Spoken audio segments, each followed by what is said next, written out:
Ibaratkan mahasiswa, pemerintah dalam menjalankan tugas negaranya juga mendapat nilai IPK. Indonesian Corruption Watch (ICW) mengatakan bahwa indeks persepsi korupsi (IPK) Indonesia kembali naik pada tahun 2021 setelah anjlok pada tahun 2020 dengan modal skor 38 dan peringkat 96 dunia. 102 pada tahun 2020. IPK Indonesia sempat menyentuh nilai tertingginya sebesar 40 pada tahun 2019. Nilai tersebut turun 3 poin menjadi 37 pada tahun 2020. Transparansi Internasional melibatkan 180 negara dalam survei IPK-nya. Skor 0 artinya negara tersebut sangat korup. Sebaliknya, skor 100 menandakan negara tersebut bersih dari korupsi.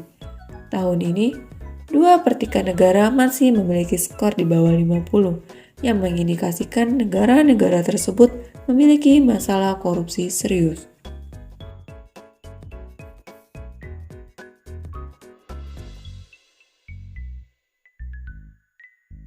Kasus korupsi Masjid Sriwijaya seret mantan Sekda Sumsel jadi tersangka.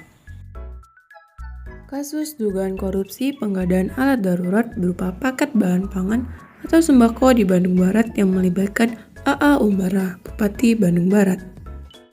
Kasus dugaan korupsi pengadaan 15.000 masker di Provinsi Banten yang merugikan keuangan negara sekitar 1,68 miliar. Belum lagi kasus korupsi yang dilakukan PT Asabri. Dan siapa yang tahu berapa banyak lagi kasus yang belum terungkap oleh para penegak hukum. Padahal, tahun 2019 lalu, pemerintah telah mengesahkan revisi Undang-Undang KPK yang disebut-sebut akan memberi kekuatan lebih kepada KPK dalam memberantas korupsi. Namun, hari demi hari kami terus menemukan kasus korupsi yang terbukti semakin busuk. Seorang psikolog bernama Frederick Bartlett mengajukan teori yang diberi nama skemata. Adalah proses di mana pengalaman masa lampau dapat mempengaruhi bagaimana seorang individu atau kelompok memproses dan menafsirkan situasi saat ini di masa depan. Individu atau kelompok tersebut kemudian akan mengacu pada interpretasi mereka untuk mengambil suatu keputusan. Terkadang, sebuah skema bisa menjadi begitu kuat sehingga membuat individu atau organisasi tidak mau mengubah pandangan mereka bahkan ketika sudah terbukti salah.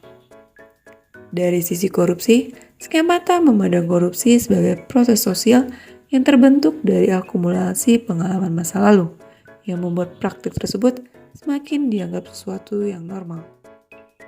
Menggunakan teori skemata, Hendy Yogi Prabowo dan Katie Cooper dalam karyanya Re-Understanding Corruption in the Indonesian Public Sector menjelaskan bahwa normalisasi korupsi terdiri dari 3 pilar utama, yaitu institusionalisasi, di mana praktik korupsi bertransformasi dari pelanggaran-pelanggaran kecil menjadi suatu rutinitas dalam suatu lembaga tertentu.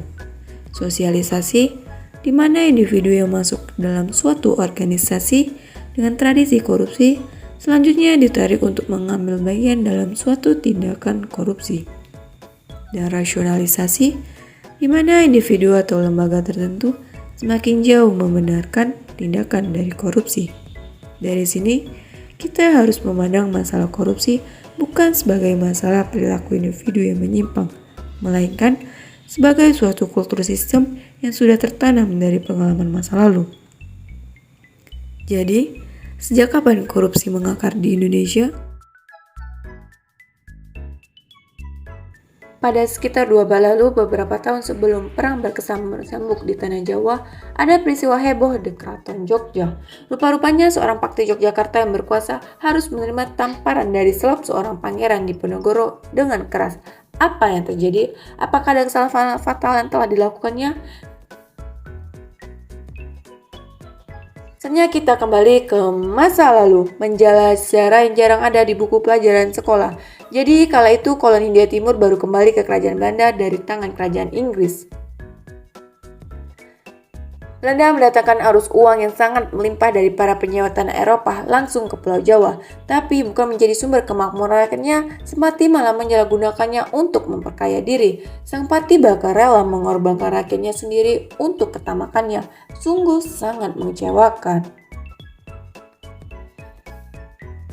Mendengar cerita itu, ternyata ada satu isu besar yang bersembunyi di baliknya, yaitu korupsi.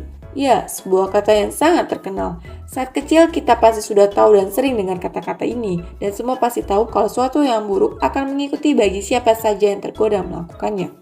Sayangnya, inilah yang kemudian menjadi penyebab dari rakyat yang tidak percaya pada pemerintahan negaranya.